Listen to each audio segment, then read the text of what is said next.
Okay, on Ukraine, President Biden met with Putin in person in June in Geneva, and afterwards he came out and he said that the two of them arrived at a conclusion. He said, it's clearly not in anybody's interest, your countries or mine, for us to be in a situation where we're in a new Cold War, and I truly believe he thinks that, he understands that.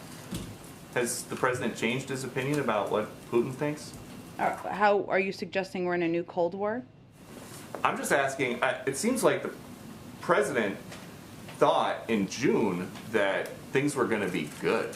And right now things are not looking good. I don't actually think that's at all what the president said. He gave an extensive press conference where he conveyed it wouldn't happen overnight and that there was work that we could do together.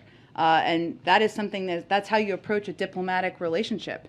You are vocal, there are consequences when you disagree and when you have strong concerns, and you've seen us implement those. You still look for places and areas where you can work together. That remains how we're working with Russia. Okay, there's a BuzzFeed report now suggesting that the Ukrainian government is upset the U.S. pulled citizens out of Ukraine before many other countries did. And this report says that a source close to the Ukrainian president thinks those Americans are safer in Kyiv than in Los Angeles. What do you make of that? Well, we're always going to make decisions that are in the security interests of people who are serving as diplomats around the world. And we have assessments that are made by the State Department, hence the decision and the announcement made over the last couple of days, and the fact that we put in a level 4 advisory back in October, conveying very clearly to Americans they should leave Ukraine.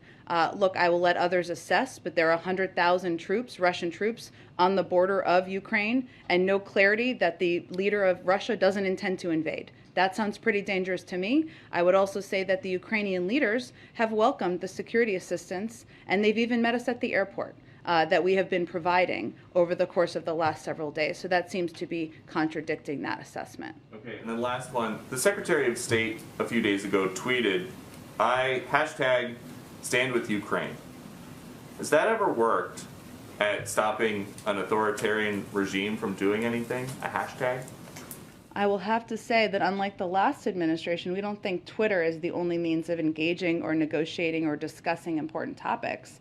But it is important for us to convey to the Ukrainian people who do view commentary through a range of forums. I don't know how many are Fox News watchers, maybe some of them, and including social media, that we stand with them, we support them. And that includes in their efforts to protect the sovereignty of their country.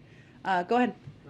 You mentioned the visit by the German chancellor. Yeah. Do you have a date on that? Or is this Not yet. Hopefully we'll have one soon. Okay. Can I then pivot back